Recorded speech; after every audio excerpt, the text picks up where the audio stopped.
Welcome to the So Happy Success Show. Coach Becca here, and today we're diving in with how to speak up online without freaking out part 2. These are the confidence hacks, how to actually do it. Before we get started, please like and subscribe. It helps so much, and definitely check out part 1. It was bomb in my personal and completely biased opinion. So, how do you get the reps that you need to show up confidently online and go live? So, 3 hacks we're going to share must be prefaced by a key ingredient. So this key ingredient is going to predict the success that you will have across the board.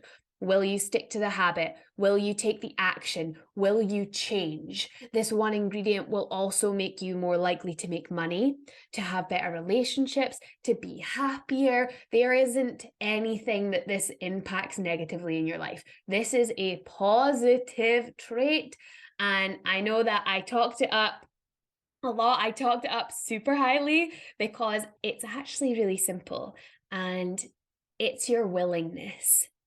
I know we need a sprinkle of willingness in order to even start to action these hacks, because resisting why you're not doing something, like the resistance that you have to going live, I will call that out all day long, because we have so much resistance. We say it's judgment, it's fear, it's this, it's that.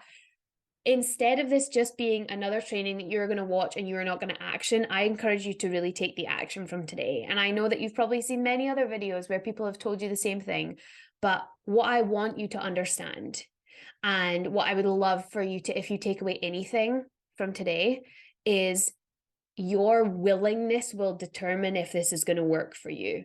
It's not the strategy, even though you're going to get that today, because your willingness, that focus forwards of growth, of possibility, of impact, that is what makes high achievers and high performers this cut above. This is what everyone that you're watching that's already going live, and you're watching them and you're kind of slightly jealous about it because you're like, I'm not doing it, but I know I could. I'm just not, because X, Y, and Z. X, Y, and Z are holding you back. You need a willingness to get to Z. You need a willingness to get over those things. So if you promise to show up with the willingness, that's why you're still here. We're going to dive into the 3 hacks that are going to really help you, because what I know to be true is that if you action these, you will feel so much more confident, not only online, but in your day-to-day life. So let's just get deep from the beginning. So the first hack is very practical. You're going to open a private Facebook group, or maybe it's not live for you. Maybe it's just even going on video. Maybe you're just going to go live on your Zoom and not invite anyone, right? But you're going to create a space where it's just you, and you're going to show up and you're going to talk to yourself. It's going to feel weird, but you're going to do it so that you understand how.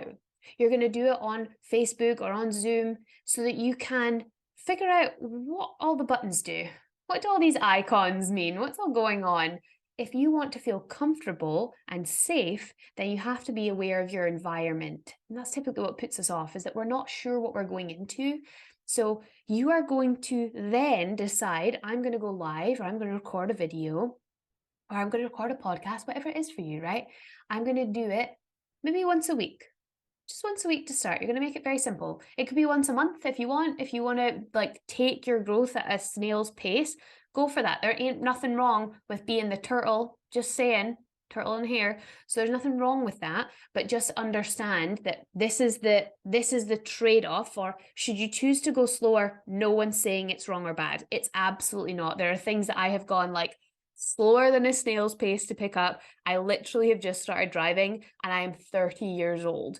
So I completely understand taking things the slowest route possible if that is your comfort zone. But you have to be willing to deal with the trade-off. I have to accept that for the last, when can you start driving? 17, 13 years, I have not been able to drive myself anywhere, and I've had to rely on public transport, Ubers, or family or friends. I had to accept that because I wasn't willing to take the action. So if you want to go live every day and you're going live in your own personal account once a month, you have to understand that you are accepting that it's not going to be that fast, that you're not going to get to that daily live very quickly because you are stunting your growth in a particular area. Like I said, I know I said stunting your growth and that feels like a little bit dramatic, but you just have to understand the trade-off. And if you're okay with it, I was okay with not driving. I was totally okay with it. I didn't see the purpose. I didn't see why I should even do it. I was driven, not the driver. And it was very, like, I have a very privileged life. Like, I understand. So I'm not, being overly dramatic. I'm just saying that I've always lived in places where I've had great public transport links, and I've always had family and friends that are like floating in and out of the city. So I've never had to worry about it. So very privileged in that regard, but now not as privileged. Now I live in a ranch in South Texas where I really have to be able to drive because I want to go and hang out with my friends like all the time because it could get a little lonely on the ranch. It's me, my husband, a cat, and 100 cows. There's not much interaction apart from, like, I'm very fortunate. I have the world's best husband. Biased personal opinion, totally appreciate it. You probably have a great husband too, or partner, or vision of what you want. But let's come back to the point. It's okay if your growth is slow. You just have to accept what's on the other side. So you're going to open a private Facebook group. You're going to choose to schedule in time to go live at whatever velocity suits you. And then what you can do is, if you're using a Facebook group in particular, because this is really about live. So if you're using a Facebook group in particular, you can invite people into your group. And a big sell for getting people into your group, and we say sell in our house like it is sacred, like it is wonderful, not like, oh, you're sleazy, like the dad from Matilda. We say sell as if it is to be revered and praised, and we love it. So just so you know where my understanding of sell comes from, because I know that everyone has a different idea how they feel about that word, theory of mind. If you've ever heard me talk about that before, if you've got any questions, be like, what's theory of mind in the comments? And I will 100% do a video on that for you. So we have to understand that it's going to be a great marketing tool for you. If you have done this for 3 months, 6 months, and you have a bunch of content already in there, if you're then opening your group up to select friends or potential clients, you're saying you're going to get 3 months of training. You're going to get 6 months of training when you join. So it can really support you on the back end to do this work now and to learn. And no one will scroll back till the very first one. Like, only a select few people will do that. I love going to people's podcasts and going to the first one and listening and then hearing their latest one and how they've changed. Not everyone is like that. So it's very unlikely people will go back. So it can be a huge sell for you. And the thing is that also remember, the reason that you want to almost start in this way, in this place of safety, is because it is the easiest to kill anything. This is going to get really dramatic, but it's the easiest to kill anything in its infancy. Okay. So if you take, for example, you take my nephew, I tell a story, and it still hurts my soul, but it's a true story.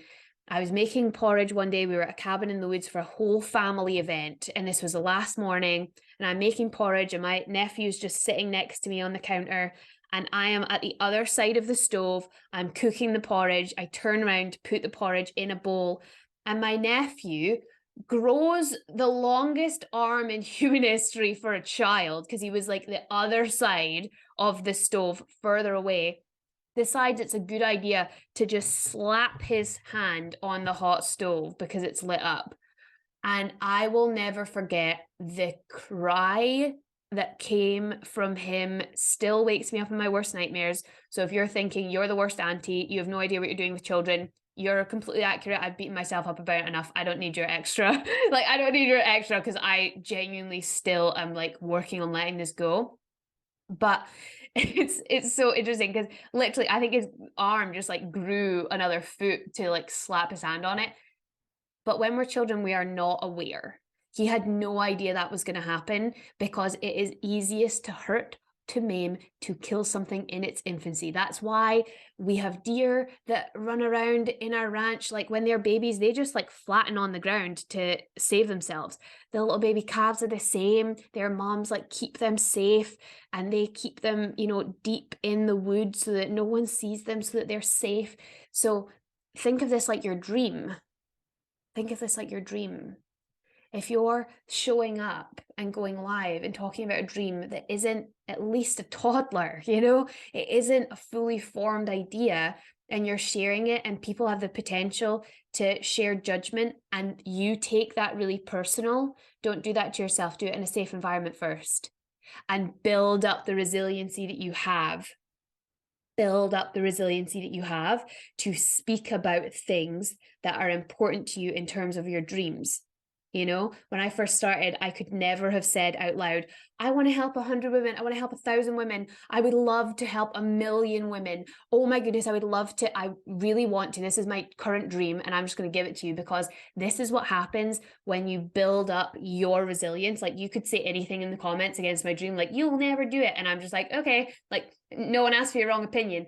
So my current dream is to create a massive networking community for coaches, to bring people in, not just coaches, as it sprawls out, like it's going to be female entrepreneurs that are all in this community, that are all helping each other. It's like a membership program that has so much live interaction, accountability, support, that it is just the most incredible place to go online, because online usually just sucks and people are like complaining. So it's not a place for complaining. It's a place for coming together and growing and learning and being willing. And I just see it. And then I see these in-person events and they're just going to be so wholesome and holistic and loving. And, I'm going to stay with people until the small hours of the morning because I'm just never going to want to leave, when you're in that energy. So now I can talk about it because it's starting to form. It's starting to happen. You can absolutely join the CEO Crowd networking events. They take place every second Sunday. I'll put the link in the description. Please come and join us. If you're an entrepreneur, you have an offer, or you need some support, it's already starting and I see it. So now anyone can say anything and I'm like, that's okay. That's okay. Like that's your opinion. I know where I'm going and I'm just going to keep working towards that. But when I first started thinking about it, I wouldn't tell anyone. I was even too scared to tell my own husband. I didn't want to tell anyone my dreams. And some of my dreams are like that. Some of my dreams are still like that, where they're just in their infancy. So I understand if you want to take this slower. And I also understand if you want to build up that resiliency. And we're going to speak about that a little bit more in a minute. But we want to create a very safe space for you to start, because that's what's probably holding you back, right? And then once you feel like, Rebecca, I'm in, I can do this 100%, let's go. I've got my private Facebook group. If you have any questions on that, please drop a comment. If you want to know how to set that up and you want the tech, I can absolutely send you a video that I use with my personal clients. I will send that directly to you. But if you're like, yes, I'm in, I'm doing it, then you might be like, how do I go live? I've never done a live. I don't know. So hack 2 is to learn a structure. Now you can absolutely Google this, but I want to give you one that I use, and you can look back specifically the last 10 shows that I have done have used this structure, and I'm using it now. And all it is you answer a question with 3 answers, with 3 points, and then you close. It's a very clear beginning, middle, and end. And we never think it can be that simple. We think it has to be overcomplicated. And maybe you will, if you go to, I learned this originally at Toastmasters. If you go to a Toastmasters event where you learn public speaking, or if you go to any other random person's YouTube, they're going to tell you, or podcast, they're going to tell you a million ways that you can share and you can do things. So I just like to keep it really simple. I'm still at the beginning. I'm not here to source clients. I'm here to practice. So I like a very clear system so that I can start to get better at this. All right. So the structure is answer a question that you'll find from your market research. If you are not sure what questions are you answering, then please check out my video, What to Say on Social Media. I'll link that in the show notes. It will really help you to decide exactly who you're showing up for, what you're showing up for, and what to say. And then you're going to answer it in 3 points. And then you're going to let people know this is the next time I'll be back, or this is an offer that I currently have. It's so simple. And then you're done. So I'm not going to labor the point because that would just like make it dramatic, and it doesn't need to be. You know this information. You know it. I don't know your information. That is from your soul. That is the work that you have done. That is every single time that you picked up a book, that you did a course, that you listened to a speaker. Every single time you've gained a nugget of information and you want to then go and share it, you have the information. You are that powerful. You are that strong. You are that knowledgeable. If you want to be a coach, this is your job. This is the job. You are paid to push. So you got to push yourself a little bit so that you can then get out there and share this greatness that you have learned, that you have implemented, that you've seen results from in real life. And you get to share it with other people. It's such a gift. So now that we're at hack 3, this is a little different, because I don't believe that there are any business problems. I think that you could go on YouTube, you could go to podcasts, you could go to Google, and you could find very generic and sometimes very specific business information. You could go and you could do that, and all the strategy will be there, but it is never a strategic problem. Never, ever. And the strategic problems, you know, when you come across them and you're like, okay, I can see clearly how to fix that. For example, I was listening to a podcast the other day, and it was about a large company, and they had scaled too quickly, and they had scaled to too many employees, and then they were having to retract and become smaller. And the process took so long because they didn't want to have the difficult conversations to let people go. They didn't want to tell people, you're going to have to rise up or move on. Right? In like a really nice way. Obviously, I wanted to do it in a nice way. And I know I made that sound really savage. But their problem came from not wanting to do the personal thing, which was have the conversation. So there are no business problems, there are only personal ones. So if you really want to breeze past this, you will not only look at, so the last video, so part 1, how to speak up online without freaking out, part 1 highlighted that you must do the reps, which is what we've spoken about so far, but also it highlighted the impact of honesty and trust, which are what we must have in order to make, when you go live, when you're on video, when you're in podcast, when you're doing a speech, an extension of who you are, and not fake it till you make it. Fake it till you make it will like breed imposter syndrome. It comes from a place of weakness. You don't want that. I don't want that for you personally. I don't imagine you want it for yourself either. And in order to overcome that, we must have honesty and trust. So here are ways to practice honesty and trust in your real life.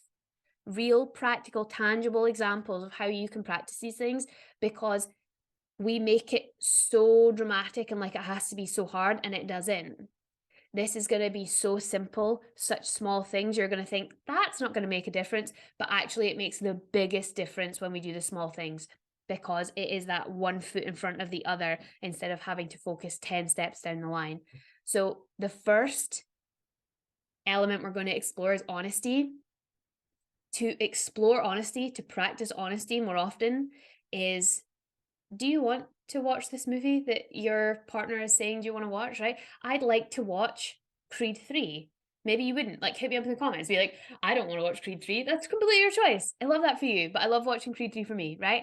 Is it that I want this particular thing for dinner and someone else disagrees and you're like, it's okay because I want this? So practicing, if you're ordering in a restaurant, I would like the pizza, but hold the onions, please and thank you. That's practicing honesty. This is what I really want. This is what's in my soul to say. It sounds often a little bit more direct. And if we really come at a place, or from a place of society and how we are conditioned, specifically how women are conditioned, this one can feel really like it gets you in the chest. Like for me, it's like always in my throat. I'm always like, oh, it's like the throat chakra is like, do not speak up. But the more you do it, the easier it becomes. And interestingly, the happier you are because you're living in alignment with what you actually want and with what is true for you. So that's how you can practice honesty, is actually start to make statements of this is true for me. And the second element we want to explore is trust. So trust is almost like an extension of honesty. It's saying no to the things that you don't want, yes to the things that you do want. It is also defending your point of view in a safe space. So, for example, this is an example I like to give. I'm plant-based. I don't mind what you are, right? I don't discriminate against anyone that eats whatever they want to eat, however they want to eat it. But if I was speaking and having a conversation, a debate about being plant-based, I'm probably not going to do that with many of the people that live near me because I am a plant-based eater that lives in the south of Texas, which is the land of barbecue and Bluebell ice cream. And there is no way I have in my body the extra energy on top of all the things that I really want to achieve and the impact I want to make. There is no way that I have the extra energy to push that narrative and that point when I'm not willing to take any action against it. So I'm like, y'all do you, I'll do me. That's fine. I will bring my own food to the potluck and I'm not upset about it because I accept that it is not something that I want to deal with. I am happy with what I do. So I am not going to branch into, like, I'm not going to rock up to, Gonzales Farmers Market and go to every stall that sells meat and cheese and be like, you're a bad person, I don't agree. That's not helpful for anyone, and I don't believe that either. But if you think about, typical like vegan activism, I think that's where that comes from, like that idea. So nothing against people that eat plant-based either, like y'all make your own decisions, right?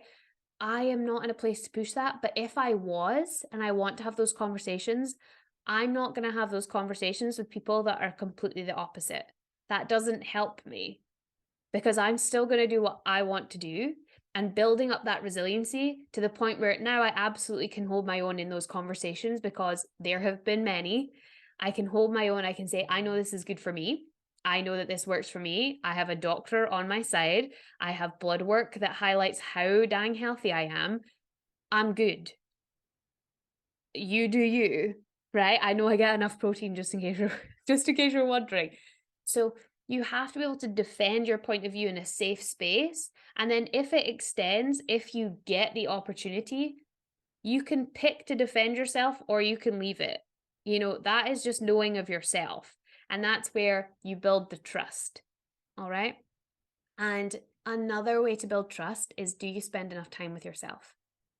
Are you actually spending time with you to like you? I live on a ranch in the middle of Texas. It is me, my husband, and the cat, and 100 head of cattle. We could be together all the time, myself and my husband. We actively spend some time apart so that we can take care of ourselves.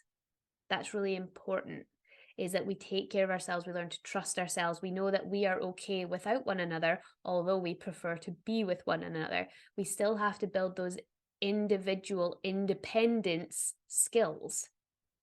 So do you spend enough time with yourself to like yourself? And if not, it's time to work through that uncomfortability.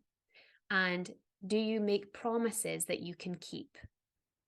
Because that is the next level of, I am going to make a promise to, for example, go live in this Facebook group that I've created that's just me every week for 3 months and see if it works and see if I like it and see if this is a part of my calling.